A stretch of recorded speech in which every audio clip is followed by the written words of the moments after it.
Hello, I'm the X-Toycat, and welcome back to episode 276 of my Minecraft Xbox Update Adventures Let's Play. This is a Let's Play where I've been playing through the various updates that have come out for Minecraft, the console, building stuff. By the way, when I say building, I always look at that. Building stuff, and of course, destroying stuff. And as you can see, with this giant destroyed flames right here. But yeah, with that said, in today's episode of the Let's Play, I am going to be doing a couple of things, and kind of, I guess, almost continuing on from last week, but then to the next level, because basically, I've sorted my inventory. One of my New Year's resolutions for this year, or Minecraft resolutions I came up with on the spot, was to try and to sort my inventory, and as you can see, minus the ice, it's pretty sorted. We're not all the way there, but we made some progress. But I figured, because I'm going to get a bunch of ice, I figured I should explain where I get all the ice from, because getting ice in Minecraft is one of those things that's like, you know, it's a relatively late game thing to do, and you might just be confused when you see me get like 2 or 3 stacks between each episode. So the basic explanation of how do you get ice in Minecraft: basically, find yourself either a snowy tundra biome, or find a extreme hills and go above about, I think it's like Y31, and then your water will freeze. But to stop all of your water freezing and then just turning into nothing,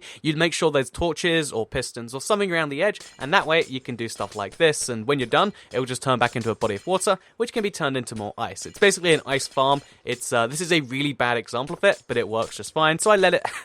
Yes, it's one of those things where, like, it's not perfect, and there are way better ice farm designs and stuff, but in terms of, like, does it give me ice? The answer is yes. And does it give me ice fast? Yes. So I go in here, I mine it, and then I go back to what I was actually doing, like what I'm doing in today's episode, which is going to be working on the ice tunnel, ice boataway, whatever you want to call it, like, because basically ice boats are an amazingly fast tool to get around in the Minecraft after the T46 update, which means that if you do want to do something. By the way, cool thing about this episode, this one is going live while I am in the sky. I am flying to New Jersey in the United States of America. Anyway, so just in case you're curious, you know, you can be like, whoa, Toycat's saying all this in the sky, or he's saying this a week before when he recorded because he realized he had to. Anyway, but yeah, basically, like I was saying, boats and on ice go really, really fast. I've shown it off so many times that if you don't know, then I'm kind of surprised that you're watching this video. But yeah, just in case you haven't seen it, it's so fun. I like to show it off like 50 times regardless. Like, it's one of those things where even if you know most people know it, you gotta pretend that they don't. So you can be like, look at this. It's so fun. It's amazing. And yeah, basically this is actually not only fast, amazing, it's also uses no hunger. So it's really, really, really efficient. So for instance, if I go like this, as you can see, look how fast I'm going underground. And it means this is like basically like a metro, like a replacement for the metro, but it's made from boats and ice, and I've got a cat with me here too. So yeah, everything's pretty good as far as that goes. But to make all of this work, I need to make the giant tunnel, which is what I guess we're doing now. So we're going to go all the way until we reach the, so you see the sky rails, like a little line of like darkened dots in the other big blob. That's a really bad explanation. But next to the big red dot, I want to go to like the west of that, parallel to where that red dot is, basically. So yeah, that's where we're going right now. Let's mine some bricks, and let's talk about, I guess we'll use Silk Touch to do this. Yeah, sure, why not? Yeah, while we do this, mine our blocks and do stuff, I had a few things I wanted to talk about, because as you're probably aware, the Let's Play isn't just an opportunity to talk about the Minecraft stuff. In fact, like, half the time, it's barely even anything to do with Minecraft. But yeah, in today's case, I need torches. That's something I really should have brought. Oh, perfect timing, this stuff right here. Oh no, I got rid of my wood. Okay, the moment I say that it's a good idea to clear my inventory, the one thing that I would have needed to make this bit easier, I don't have on me, so yeah, to everyone who says, Toycat, your inventory is bad, this is what you've done to me. Let's relapse right now. I know it's only the 9th, but let's just relapse and go right back to, you know, like dealing with, let's go back to, let's go back to just having a messy inventory, because at least if I need to do something like this, it works, right? And this is quite the opposite of that. So yeah, I guess we're gonna have to go chop down some trees or something lame like that. It's gonna be bad. This is all your fault, people, off the internet, making me like listen to myself, and isn't that awful? So no, yeah, basically like I was saying before I got sidetracked by Cole. There's a lot of things I like to talk about in the Let's Play that aren't necessarily just directly about Minecraft. Again, I'm sure most of you are aware about that. And today, one of the things that I wanted to, I guess, kind of start up with is something that was like, I spent a lot of time thinking about while I was on the train, either back from New Year's Eve or like to New Year's Eve or something. It was a train, it was to London, and I have been very busy this past week, so it wasn't like one of those things. And basically, it was to do with, also, it looks like it can go that way pretty far. But it was to do with the concept of, like, ideas and stuff, right? Because when it comes to, ideas, everyone has them all the time. Like, even if, no matter how hard you try, or maybe it's possible to try. Maybe this is just me, but I feel like most people, no matter how hard you try, you're going to come up with ideas all the time. Most of these ideas are absolute garbage. Like, okay, I think I came up with one last week, right? Like, okay, what if it's like Uber, but for milk? I mean, that's a horrible idea, but I'm sure there's something in there. If just the pure sales pitch of like Uber for milk is awful. But what if I'm like, yeah, well, cow farmers don't like dealing with main distributors, but they love Uber drivers because, and then I come up with 15 reasons, and you're like, wow, yeah, I'd invest money in this business, right? And the core idea of like everyone has ideas all the time is something that I think most people don't truly. I think most people know, and most people like don't truly like value what comes out of it. And I don't value most of the ideas I come up with. Like, I've come up with a billion like game ideas in my life, like, and I'd love to make them and stuff. But I just don't think that like I have the magic spark that makes it go from like from like an okay idea to like an amazing idea. Is what I'm kind of get across with that. But one of the things that I guess I realized recently is like if most people probably also think that. Most people think, oh yeah, this idea, Uber but for milk, someone's come up with that before, it's probably been done, tried, and I don't know why that's my example of a bad idea from now, by the way, but it's probably been tried, let's just not even bother, right? And, basically, everyone probably assumes that, but if everyone assumes that, then it never gets done. And I think, realistically, most of the ideas that get done are the ones that just sound good on the surface, like, again, when it comes to scientific research, I'm not a scientist. I don't, I'm not like involved in all the decisions that come from that. But one of the things that I guess I do like to think about is like, I wonder if someone's researched this or that or that or that. And every now and then I'll come up with something where I'm like, I'd love to know the data on this. And there's no information out there on it. Like there are certain things where, also a random apple. There are certain things where there isn't information out there, whether you want it or not. There's, you just can't find it. It makes me go, we haven't, done studies on like this particular thing. I wish I could name the example, but there's some fairly shockingly obvious things like that we don't know for sure. Oh yeah, no, sorry, I remember the big one actually. Now it was flossing, right? So I went to my dentist recently, and like the first time in like a decade or something, and they're like, oh yeah, you need to floss. Here's how you floss, by the way. And it was a somewhat painful experience. It felt kind of okay afterwards, but I was like, okay, let's do the flossing, I guess the dentist said so. And then I looked it up later, and as it turns out, there's no actual evidence behind, like, flossing being a good thing for you. It's just one of those things where, like, I mean, it can't be bad, and, dentists say to do it, so why shouldn't we just do it? But to me, at least, that sounds like kind of pretty flawed logic of like, oh yeah, it's not bad and it seems good, so therefore it is. Why have we not done a study on it? But I guess if you're the person who makes the breakthrough on like flossing being good, that's kind of lame. And if you make the breakthrough on flossing being bad, then everyone's just gonna be like, oh, well, I'm gonna do it anyway. Like you can't change the world by just finding out that something's probably true or probably not so true. Like, it's one of those things where like no one wants to do it because it's not glamorous and it's not exciting sounding. Whereas if you wanted to do the studies on like it, there have been some ridiculous things if you really look into it. Like, oh yeah, so someone decided to go into check every single bathroom, not in the world, but like do a study of like literally thousands or tens of thousands of bathrooms to work out whether under the roll. Sorry, yeah, so you can hang toilet paper on a toilet. Again, this is very intense and in-depth information, but yeah, you can actually hang like toilet roll onto a toilet, right? Like, I'm sure we're more familiar with the concept. And basically, some people think the only right way is to do it above, if that makes sense. So like, with the toilet roll hanging out over the above, and some people think it's the only correct way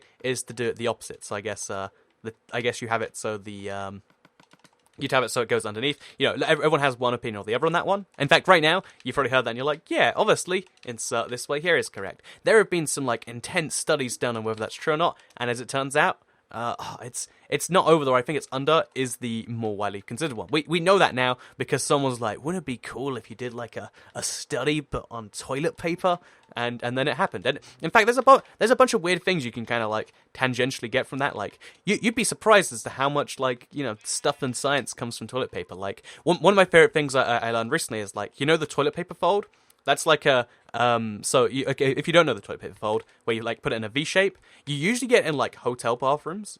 There's probably other places that are like hotel-like, but the idea originates from hotel bathrooms because people wanted to be like, oh yeah, so we need to work out where the room's clean, so we'll fold the thing over. And that makes sense when you hear the story like that. But it's one of those things where no one has any idea where it originated, or even if people like it. It just came from somewhere nowhere one day, and now literally statistically every hotel, like 99.9% or whatever, just they do the fold thing because it just sounds like a fancy thing to do.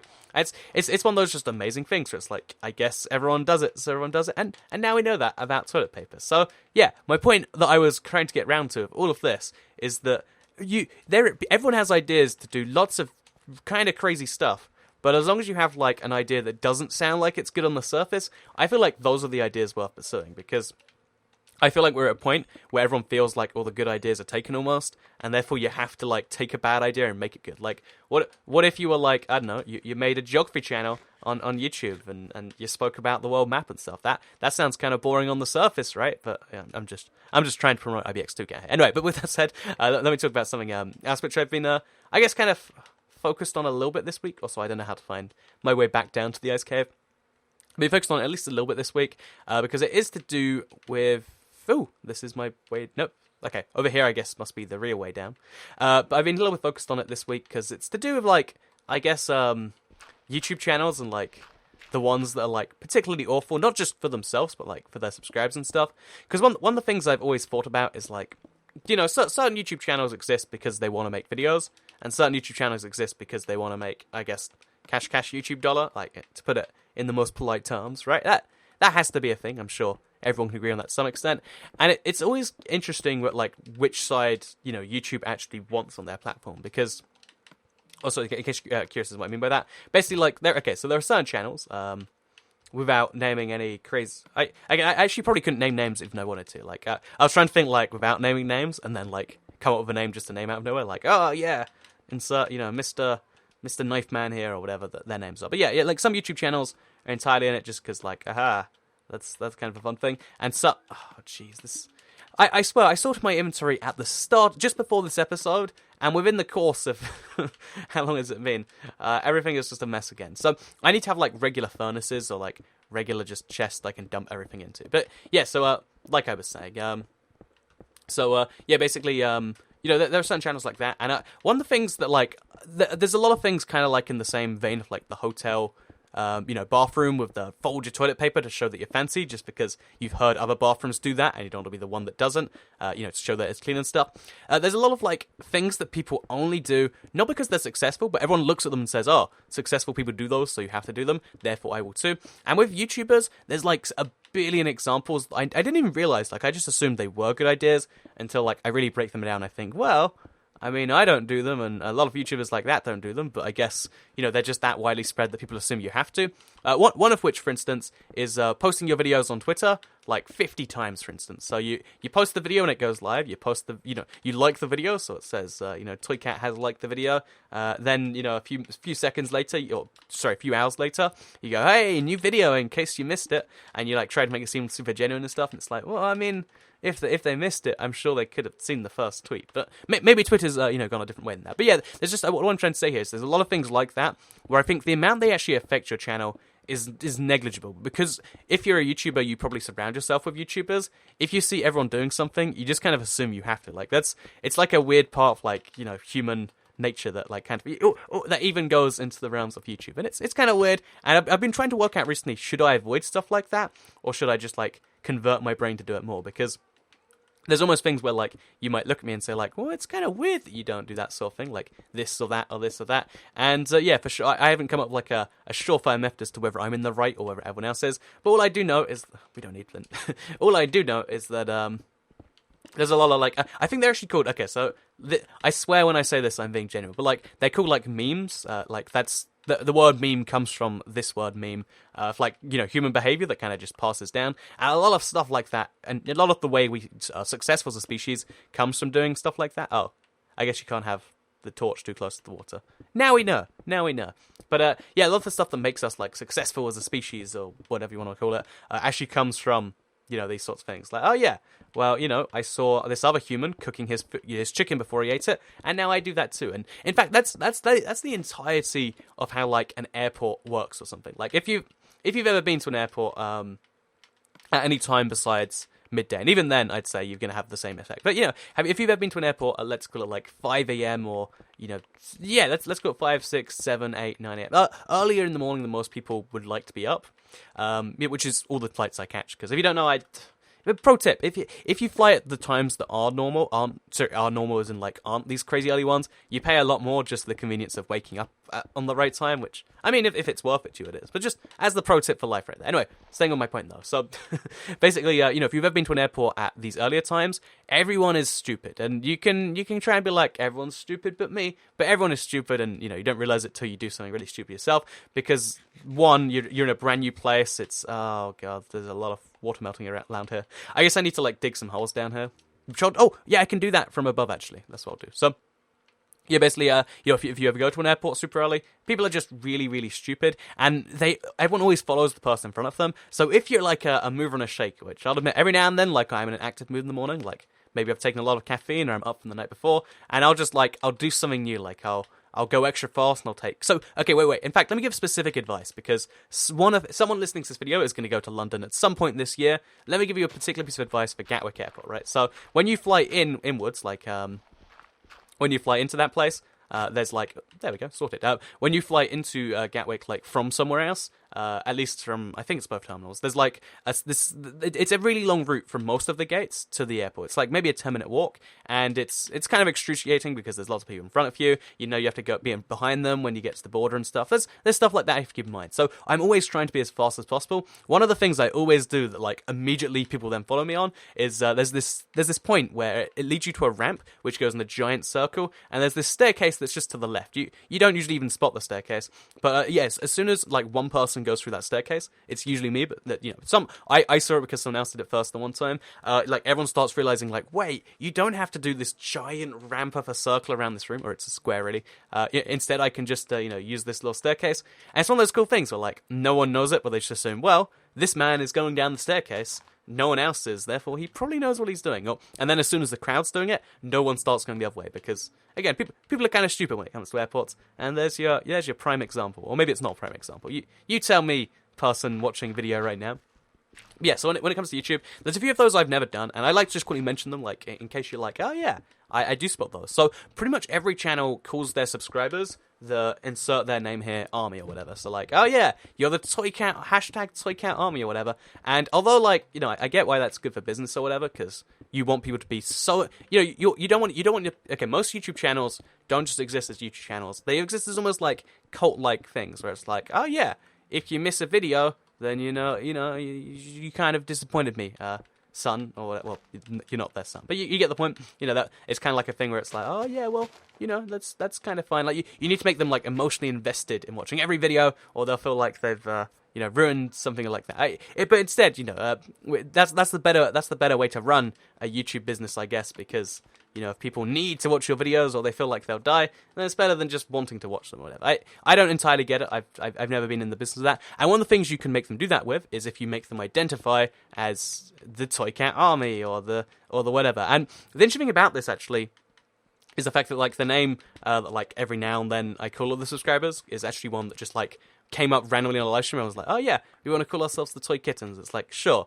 that's cute, that makes sense and whatever. But the thing is if you just call it an army, I feel like you take YouTube as a step further than being oh yeah, it's about making the videos and then this, that, and this, and you take it almost into being a cult, where it's oh yes, you become an initiate, you're not just watching videos, you are, you're joining an army of people. At some point in the next 10 years, I will, activate the chips and you'll start fighting for insert this course here. It just seems a bit weird to me, right? But maybe that's just me. Maybe you're listening to that and you're no, I'm part of the bro army and the Pootie, what are the Jacksepticeye people are called something. I haven't actually, I'll be honest with you here, I haven't watched his videos, but it's the VR ones, but I know he calls all of the subscribers something, because a lot of people who subscribe to me are called that or whatever. But to me at least, it's well, I mean, it's cool if you want to identify that as part of you, and I really like people who watch the Toy Cat videos. I think that's pretty great. But I'd always hate to force someone to define themselves as someone who just watches my videos. You can be partly that. You can be yeah, I like Toy Cat videos, and also I stroke cats, and I'm a veterinarian. I guess veterinarians probably have to stroke cats a lot, don't they? But yeah, you can decide to be like that. But I've never been a fan of the whole let's make it cult-like. Let's be an army and, let's, shall we shop there. But again, then again, I'm sure if I had done that, it would be more successful. It's a meme, you could say. Again, the scientific term, not the, B movie, but every time they say B, the movie speeds up, whatever. It's a meme in that sense. Because if you just see someone else doing that, so some amount of you probably have YouTube channels, or at least you know someone who has, or you've seen other YouTube, you see how everyone does that. But if you were going to start one, like imagine that in your head right now, you probably would think like, oh yeah, well, step 1 is make an intro. Step 2, work out what videos I'm making. Step 3, work out the name of them. My name is Steve, and therefore it's the Steve Army or the Team Steve. Wait. Team Steam. Oh, there's Team Steve almost sounds like it rhymes, so I'll take it. Because rhyming, as it so turns out, this is something I learned entirely. There's a lot of weird things I learned entirely from like just videos that were on my recommended list. By the way, we're waiting for night, so give it like 10 more seconds, because the light levels are going to slowly fade now. There's a lot of things I've randomly learned just from recommended videos on my YouTube, and one of those is that like this is according to Eminem apparently. Is that like you can rhyme a lot of things with orange, because rhyming isn't just based on what this word is spelt like, or even like what it sounds like. It's because you can pronounce words a little bit differently, and it makes them work. Like I don't know, it's something about like, oh yeah, I guess at least one rapper out there is considering a bit more than just throwing words that vaguely sound like each other together. Like there's like a science to it, right? I know. But that said, let's kill some zombies with my brand new sword. It's got smite on, so I should be able to one-hit him, I think. Yeah, that felt good. And the XP is going to then repair the sword, which is great. So, because, but I got this from an end city, and it's just so insanely good. And I have to critical hit them if I want to one-hit kill them. Oh, that's a lot of effort, that is. Oh, see, look, now the sword's back to full health. It's a really, really cool thing. Like, I want to get mending on all my stuff, just to never deal with the repairs or anything. But then I wonder, once you've done that, is Minecraft kind of finished? Because if your XP stops mattering to you, then it kind of seems a bit pointless, doesn't it? I don't know. That's just my thoughts on the matter. Anyway, what we're going to do before we end today's episode is I'm going to place ice all along that strip. Okay, we're going to have to go to sleep first, because I tried, and then it said monsters are here, and I just figured, well, let's just not sleep. Let's see what happens. And as it turns out, that's not an amazing idea. So let's show you my desert a little bit. It's been a while since I've been here. As you can see, the cactus farm is coming along strongly, or slowly. Yeah, slowly and strongly, I guess. Those are both words that could be considered valid. And I'm kind of a big fan of them. So, basically, as well as just... I think I discussed something of some use to someone out there, maybe. The fact that if you just see someone doing something, sometimes there's a good reason. Like, honestly, like, when it comes to, like, ordering a food... Like, there's a lot of things if you're doing it for the first time. Sure, the guy in front of you is probably better than yourself. But, in terms of just coming up. But there's a lot of things where you should then apply some critical thought and be like, God, do I ever get to sleep? Is this just not a thing I get to do anymore? Or maybe it's like a bug. I mean, there probably was a monster nearby there. But it doesn't mean I'm not upset, damn it. It doesn't mean I'm not upset. Okay, so this time now when we go back to the village, whatever was stopping me should have despawned. And we should be fine. Hopefully. That is what we can hope for. But yeah, so, I know, that was the kind of point I had to raise there. And that also goes into my first point of, like, the idea of just having a good idea or having a successful thing. I realize now, like, as I think about, like, what makes something good or bad, it really just comes down to, like, coming up with something and then following the idea through. Because most people think their idea is valuable, and that's only if their idea can be sold through, like, a simple conversation pitch to someone else. And, but the truth is, an idea is not what makes something successful. It's the development of that idea and then the doing of it into something. Like, if I just say right now, God damn, I'm going to come with the same example again. I'm so sorry. It's all that can come to my mind now when I say idea. But if I say, I want Uber but for milk, like, you text a driver, he brings milk over within the next 20 minutes. In fact, wait, maybe the farmer could come over, and the farmer could be like, oh yeah, so this milk came from Betsy. She's been fed only ice cream. Actually, wait, does that make sense? Feeding a cow ice cream to get milk? Whatever. She's been fed only ice cream because she's a high-quality milk cow, dairy cow. And, basically, if as a result of that, she now has the tastiest milk on the farm. And also, she was raised responsibly and all of this and that. And you'd be like, yeah, I love Betsy's milk. And I think that's, like, a good idea. And therefore, so, you take that with milk idea, you add that stuff to it. Oh, no, we don't. We take all that idea, we add that stuff to it, and then suddenly we got, like, an idea that could go somewhere. It's still bad. Don't get me wrong. Don't recommend Uber for milk as an actual idea for anyone. But, like, you can kind of see how, like, that's developed into a thing now, right? Whereas if you just say the core concept and you think that's worth something, I think that's the big mistake people actually make. Like, they assume that Bill Gates didn't get rich because he said, there should be an operating system out there. I'll call it Windows. Oh, let's go to the bank, cash my 50 billion or whatever. Like, I think he actually built, if I'm not mistaken. So, again, it's been a while since I've learned about the story of Mr. Gates or whatever, but I'm pretty certain, like, the first, it wasn't called Windows at first. It was called MS-DOS, I think. I'm pretty sure he actually built the first version of that from scratch himself. Like, it wasn't just the idea of, like, let's build an operating system, name it after those things on your house that aren't doors. Or, this is lots of things in your house that aren't doors. But let's name it after that. It was, okay, this would be great if this existed. Let's spend this amount of time doing it. And that's, I think in this video, hopefully I've inspired at least some part of your brain to be like, yeah, I agree with that. And if I haven't, then I guess that's my mistake, really, isn't it? But point being here is learn from your mistakes, or from other people's mistakes, or from Toy Cat's bambling about memes and the real word, by the way, which I'm pretty sure I looked it up because I first heard it somewhere and I was like, nah, that's not true. But it is the word meme really is a scientific term for like things you do just because like other people do them. Like that it's like a gene, but it's transmitted through like human behavior. It's pretty cool actually.